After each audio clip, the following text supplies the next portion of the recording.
Kismo yazikanwa Czech Track Niza Bomoda kusungiswa naDenzel pamwechete naMelo nemhosva yecyberbullying chikutambira pano paHot News TV pamuchange muchiona manews updates ezvinhu zvirikuitika munyika yedu yeZimbabwe zvinonakidza zvosirisa. Kana iri first time yako ndokurudzira kuti usubscribe wotena on the notification bell so that pandodzoka nemamwe manews updates aupisa ndio munhu anotanga kumaona.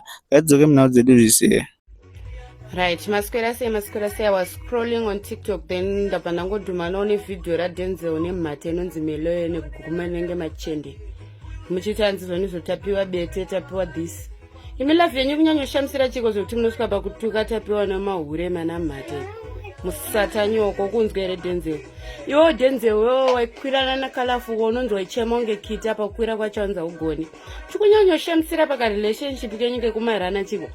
Yo Denzel ninye kuti unoda soft life unoda zvekuchengetwa tapiwa isazvikwanisa ukunzwisisa zvekuchengeta varume then iro hurero rinonzi Melo iro rine guma nenge jende kufa ndo rakazvikwanisawo zvekuti mari ashanda noya chikupa then iwe wakuita magatsi ekuya panapa uchituka tapiwa asi andambona any video ratapiwa chitaura bad things about you here itonge bete iwewe na ukanzimiswa pana tapiwa iwewe nehure rako rinonzi Melo iro rine guma nenge kumberi kwemabhazi kwamunenzo mukanzimira apa baba hapana nokombewa natapiwa mwana wemahure mukuzvinzwere. Second news update mhuri yeZimbabwe ndeyengochani yabatwa iri patachilai nekarohwa zvakaomarara. Ndakusiya muchinzi audio inotera.